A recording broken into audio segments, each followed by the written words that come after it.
2016 চনত এইখন দিয়া হৈছিল যিখন আমি কৈছোঁ স্মাৰকপত্ৰ প্ৰদান কৰা হৈছে এইখন দিয়া পিছত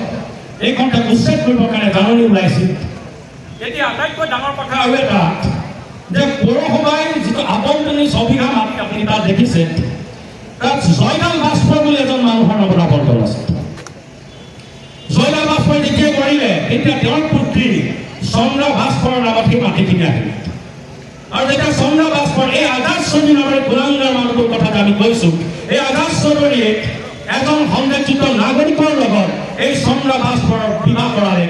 আৰু এক ধৰ্মান্তৰিত কৰিলে নাম দিলে শৰ্মা চাম বানু যেতিয়াই বিয়া হ'ল তাৰ পিছতে আজি পৰ্যন্ত এই যে চন্দ্ৰ চাম বানু বোলা মানুহগৰাকী কিন্তু আজিলৈকে মিলতে কৈছে আজিলৈকে কোনো খা খবৰ পোৱা ভয়ানক কথা এই কথা যোৰাবাটী ৰাইজৰ চবৰ মনে মনে আছে এই কথা যে অধিবক্তা মানুহজন অনুভৱ কৰিব লাগে তেওঁ এই দায়িত্ব গ্ৰহণ কৰিছিল যে এই মানুহবিলাকক সুৰক্ষা দিয়াব তেওঁ যদি অধিবক্তা কৰি ইমান ডাঙৰ কথা ক'ব পাৰে আজিৰ তাৰিখত কোনোবা এটা ৰাজনৈতিক দলৰ নেতৃত্বলৈ কেৱল এমেৰা সপোন ৰখাতকৈ তেওঁ যোৰাবাটী ৰাইজৰ প্ৰতি যদি ইমান দায়বদ্ধ ইমান শ্ৰদ্ধাই তেতিয়াহ'লে তেওঁলোকে এই কথা বতৰাবিলাকৰ মাত মাতিব লাগে যোৰাবাটী ৰাইজক আশ্বস্ত কৰিব লাগে বুলি আমি ভাবোঁ গতিকে এইবিলাক ভয়ানক কথা ইয়াৰ বিৰুদ্ধে কোনোবাই মাত মাতিব লাগে ইয়াৰ বিৰুদ্ধে যদি কোনোবাই মাত নামাতে আৰু উল্টাই যদি বীৰ ৰাচিতনা ইয়াত কোনোবাই যদি ভয় ভাবুকি দিবলৈ আৰম্ভ কৰে তেতিয়াহ'লে এই যুঁজখন বীৰ ৰাচিতনা অসমে সদায় অসমৰ বীৰ বীৰাংগনাবিলাকক শপত লৈ তেওঁৰ শ্ৰদ্ধাই লৈ তেওঁৰ আদৰ্শৰে উৎপীড়িত অনুপ্ৰাণিত হৈ বীৰ ৰাচিতনাৰ সংগ্ৰাম আগবঢ়াই আমি শপত লৈছোঁ গতিকে এই ধৰণৰ ভয় ভাবুকি কথা বতৰাই বীৰ ৰাচিতনাখনৰ প্ৰতিক্ৰিয়া দি থকা আমাৰ দায়িত্ব কৰ্তব্য নহয় আহিবলগীয়া সময়ত বিভিন্ন এনেকুৱা পুৰাংগাৰ মানুহ আহিব বিভিন্ন শাসক বিৰোধীৰ ওলাই সমালোচনাৰ সন্মুখীন বীৰ ৰাচিতনা হৈ আছে ভৱিষ্যতে হ'ব কিন্তু বীৰ ৰাচিতনা অসমে সদায় নিজৰ অলপ পিছতে আমাৰ সভাপতি ডাঙৰীয়া মুকলি কৰিব আমি এটা মিছিল বাহিৰ কৰি আমি বৰুৱা চাৰিআলিলৈ ডিচি অফিচলৈকে যাম ডিচি অফিচত আমি জবাব দি কৰিম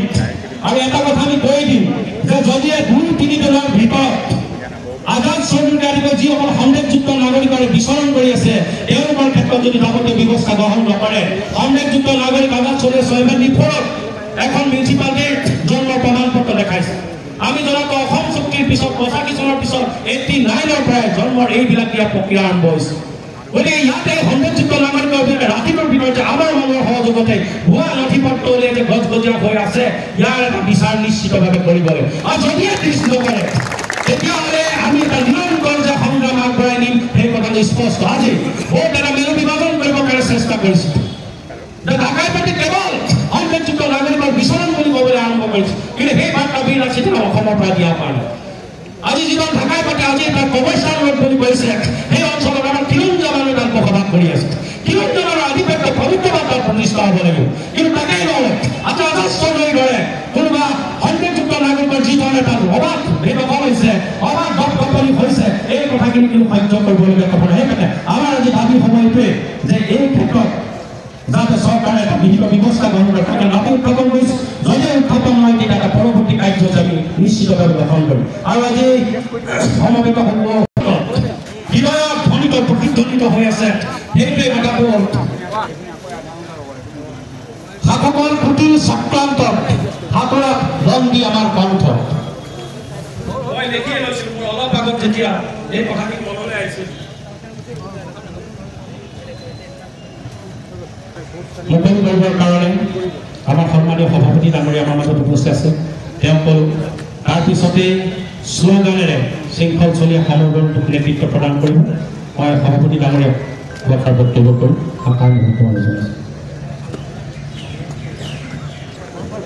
সকলোকে সংগ্ৰামী অভিনন্দন জ্ঞাপন কৰিছোঁ খিলঞ্জীয়া জাতি সত্তাৰ জয় জয় আৰু জয় আজি যোৰহাটে প্ৰমাণ কৰি দিলে বীৰ লাচিত সেনা সৈনিকে প্ৰমাণ কৰি দিলে মই আপোনালোকক ৰন্ধুদাই গোটেই কথাখিনি ক'লে মাত্ৰ মাজত মই এটা কথা কৈছোঁ আজাদ চৌধুৰীয়ে যে ঘৰটো যে লৈ থৈছে মিউনিচিপালিটিক এখন কাগজ দিলে যে তেওঁৰ দেউতাক মিউনিচিপালিটি কৰ্মচাৰী আছিলে মিউনিচিপালিটি এজন কৰ্মচাৰী আছিলে বুলি কৈ হাইকোৰ্টত মাটিডোখৰ এপ্লাই কৰিছিলে এতিয়া মিউনিচিপালিটিয়ে কৈছে যে আজাদ চৌধুৰী দেউতাক মিউনিচিপালিটি কৰ্মচাৰী নাছিলে হাইকোৰ্টক অপৰাধ বনাইছে জেললৈ যাব লাগিব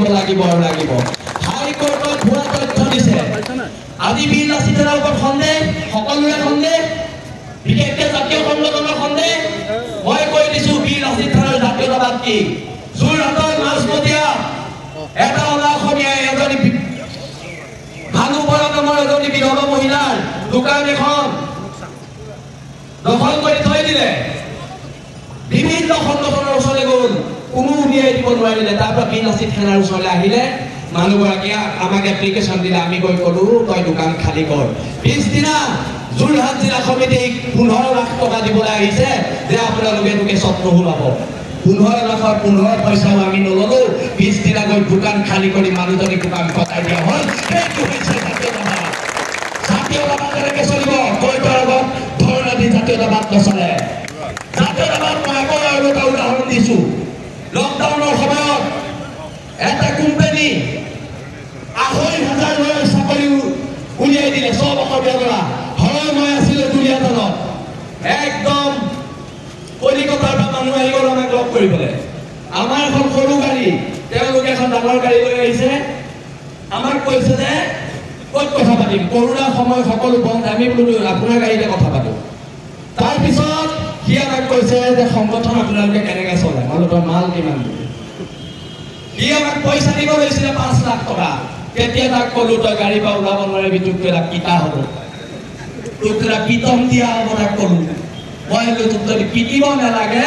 লেপটপ ফোন আৰু 2,500 ল'ৰাৰ চাকৰি দে সেইটো হৈছে জাতীয়তাবাদ এনেকৈ চলিব জাতীয়তাবাদ এনেকৈ চলিব আমাৰ ওপৰত সন্দেহ কৰি যে তোমালোকে কৈ আছা আমাক যে বকি আছা তোমালোকৰ কলিজা নাই সেইখিনি কৰিবলৈ আমাৰ কলিজা আছে আৰু আমাৰ বীৰ লাচিত থানা সৈনিক হয় পুলিচৰ মাৰলেও ভয় নকৰোঁ পুলিচৰ গুলিলেও ভয় নকৰোঁ আৰু জেলটো আমাৰ কাৰণে ইয়াত থকা পায় আমাৰ ইয়াত বীৰ লাচিত থানাৰ যিমান সৈনিক আছে 80% পৰা জেল খাইছে আৰু সেইকাৰণে আমি যিটো জাতীয়তাবাদ কৰি আছো সেই জাতীয়তাবাদেই হৈছে প্ৰকৃত জাতীয়তাবাদ এই জাতীয়তাবাদত ভেজাল নাই আজি যে বাংলাদেশীৰ বিৰুদ্ধে আমি যে যুদ্ধখন কৰিছো কেলে কৰিছো সেই টুকুৰা অঞ্চলত যিখিনি খিলঞ্জীয়া মুছলমান মানুহ গৰীয়া মানুহ মৰীয়া মানুহৰ প্ৰভুত্ব আছিলে সেই প্ৰভুত্ব ঘূৰাই অনাৰ এখন সংগ্ৰাম এইখন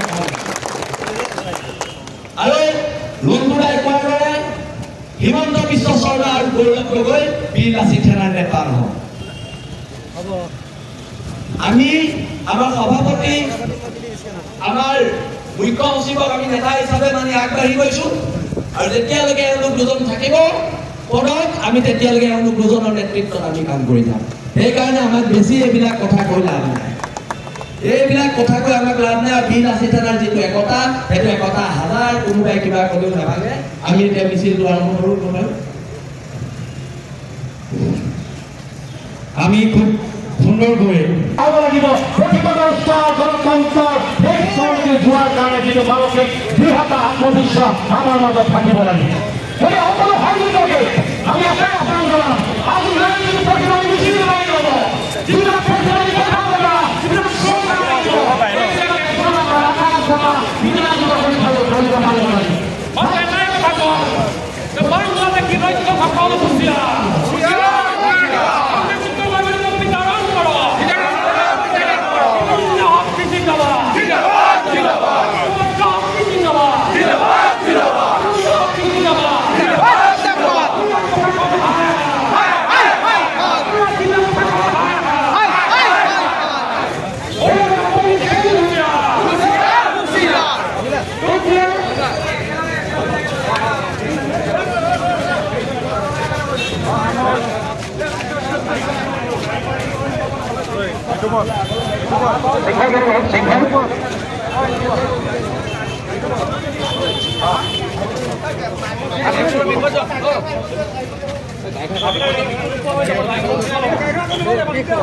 আমাৰ গাড়ীখন আগলৈ